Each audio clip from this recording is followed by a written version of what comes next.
Hello, and a very warm welcome back to Vita Prime Health. I'm Dr. Victoria Langford, and it's a true pleasure to have you here today. Today, I want to talk about a topic that might, at first, sound a little strange. We're going to talk about a measurement that might just be a better predictor of your lifespan and overall health than some of the numbers we've been conditioned to obsess over, like blood pressure. I'm talking about your grip strength. Yes, the simple squeeze of your hand might be a powerful window into your body's longevity and resilience. Before we dive into the fascinating science behind this, I want to make a special request of you. Please, stay with me for our entire time together. We'll start with a general overview, but the most important and truly life-changing information, the crucial steps for a path forward in your own life, will be revealed as we go. The actionable insights, including practical ways to assess and improve your grip strength, will be found in the latter half of our episode. And I promise you, they are well worth the wait.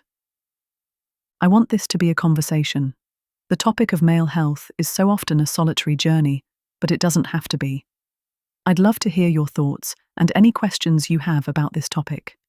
Have you ever considered your grip strength as a health indicator? What are some of the exercises you do to build overall strength? I would love to read your comments below. Your questions and experiences help guide our community and can provide valuable insights for others who are listening. The historical and clinical significance of hand strength.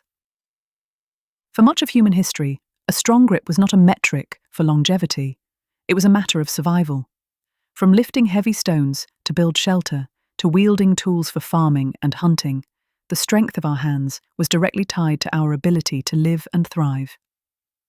Think of the calloused hands of a blacksmith or the firm handshake of a farmer. These were not just signs of a hard day's work, but of a life built on physical competence and resilience. Today, our lives are largely removed from these strenuous daily demands.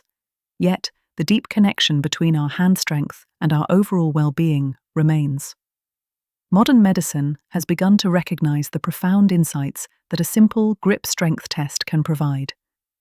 Researchers are now finding that grip strength is a powerful biomarker, a measurable indicator of the state or condition of your body. It serves as a proxy for your overall muscular strength, and what we're learning is that muscular strength is a far more robust indicator of your health and future than we previously thought. The relationship between grip strength and longevity isn't a new idea, but it has gained significant traction in recent decades. The reason is simple. Your grip strength is a microcosm of your body's health. It reflects the integrity of your muscles, your nerves, your joints, and even your cognitive function.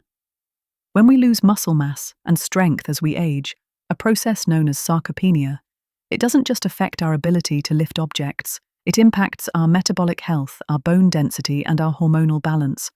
A weak grip is a warning sign that this process may be happening at a faster than normal rate. Clinical studies and the evidence for longevity.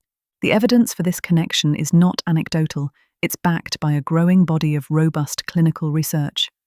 One of the most compelling studies comes from the PURE study, which involved nearly 140,000 adults across 17 countries.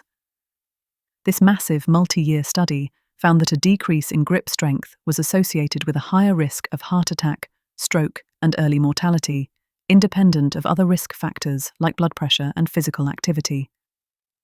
To give you a clearer picture, the study found that for every 11-pound decrease in grip strength, there was a 16% higher risk of death from any cause. Think about that for a moment. This is a more significant association than that found for some of the more traditional risk factors we focus on. The researchers concluded that grip strength is a simple, inexpensive, and powerful tool for predicting cardiovascular disease and mortality. Another key study, published in the British Medical Journal, looked at the link between grip strength and all-cause mortality in middle-aged adults. The study, which followed over 500,000 people, confirmed that lower grip strength was a strong predictor of premature death.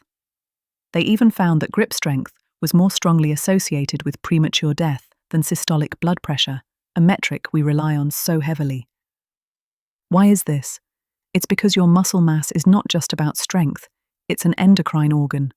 When you have more muscle, your body is more sensitive to insulin, your metabolism is healthier, and your inflammatory markers are lower. essence, a strong grip is a signal that your body's internal machinery is working well. I'd like to ask you, what's a health metric you've been curious about, but haven't seen much information on? Your questions are so valuable, so please share them in the comments below. In my clinical practice, I have seen these principles play out in the lives of many different men. It's truly incredible how often a simple observation can lead to a deeper conversation about a patient's health. I remember a patient, I'll call David, a 62-year-old retired accountant. He came to me with concerns about his blood pressure, which was borderline high, and he was worried about starting medication. When I did his initial physical, I noticed his handshake was a bit weak. We measured his grip strength with a dynamometer, a tool used to measure force, and his score was in the lower range for his age. We had a candid conversation about the links between muscle mass, metabolic health, and blood pressure. Instead of immediately prescribing medication, we developed a plan focused on strength training, with a specific emphasis on exercises that would improve his overall strength and grip. 6 months later, not only had his grip strength improved significantly, but his blood pressure had also normalized. He had lost some body fat, and he felt more energetic than he had in years. David's story is a powerful example of how focusing on a fundamental metric like strength can have a cascade of positive effects on seemingly unrelated health issues. Then there was a man I'll call Robert, a 75-year-old who came to me after a minor fall. He was otherwise active, but he was starting to feel unsteady on his feet. His grip strength was surprisingly low. We talked about how this was a red flag for his overall strength and balance. We integrated simple exercises, like using a hand gripper and doing farmer's walks, walking while carrying heavy weights, into his daily routine. Within a few months, he not only felt more stable and confident, but he told me he was now able to open stubborn jars and carry in all his groceries in one trip. This wasn't just about a number, it was about reclaiming his independence and quality of life. Common myths and misconceptions. Let's clear up some of the common myths and misconceptions that can stand in the way of using this valuable information effectively. Myth 1. Grip strength is only important for athletes or manual laborers. Fact: while a strong grip is essential for these groups, the science shows that it is a universal marker of health for everyone. A strong grip reflects your body's overall muscular health and is a powerful indicator of your ability to withstand the challenges of aging. Myth 2. If I have a strong grip, I don't need to worry about other health markers. Fact: a strong grip is a fantastic sign, but it is not a free pass. It is one piece of a larger health puzzle. You should always be mindful of other key metrics like blood pressure, cholesterol, and blood sugar, and a strong grip should be seen as a supportive factor, not a replacement for a comprehensive approach to health. Myth 3. You can't improve your grip strength as you get older. Fact: this is absolutely false. The body is incredibly adaptable, and a consistent, progressive strength training program can significantly improve grip strength at any age. In fact, studies have shown that even a few months of targeted training can lead to remarkable gains. Lifestyle integrations and daily practices. Now that we understand the science, how do we use this knowledge in our daily lives? It's about finding simple, actionable ways to strengthen your grip and, by extension, your overall health. Use hand grippers. These are simple, portable tools that you can keep at your desk or in your car. Squeezing a hand gripper for a few minutes each day is a fantastic way to build strength and endurance in your hands and forearms. Start with a light resistance and gradually move up. Farmer's walks. This is one of the most effective full-body exercises you can do. Simply grab a heavy weight in each hand, like dumbbells, kettlebells, or even grocery bags, and walk a set distance. This exercise not only builds grip strength, but also strengthens your core, shoulders, and legs. Towel hangs. If you have access to a pull-up bar, you can hang from a towel draped over the bar. The towel forces you to use a much more intense grip to hold on, and it's a great way to build endurance. Incorporate daily tasks. Think about how you can use your hands more in your daily life. Squeeze a tennis ball while you're on a phone call. Use your hands to open stubborn jars instead of relying on tools. Small, consistent efforts add up over time. A detailed FAQ for our Men's Health IQ community. Question: what is a dynamometer and how is it used to measure grip strength? A dynamometer is a device used to measure the force or strength of your grip. It's a simple tool that you squeeze with maximum effort, and it provides a reading in kilograms or pounds. It's often used in clinical settings and research to get a standardized measurement of your strength. Question: what is a good grip strength score? A good grip strength score is relative to your age and sex. There are established norms and charts that you can reference to see where you fall. However, the most important thing is not to compare yourself to others, but to track your own progress over time. A consistent grip strength or a gradual improvement is a sign of good health. Question: can a sedentary lifestyle affect my grip strength? Absolutely. A sedentary lifestyle leads to a loss of muscle mass throughout the body, including in your hands and forearms.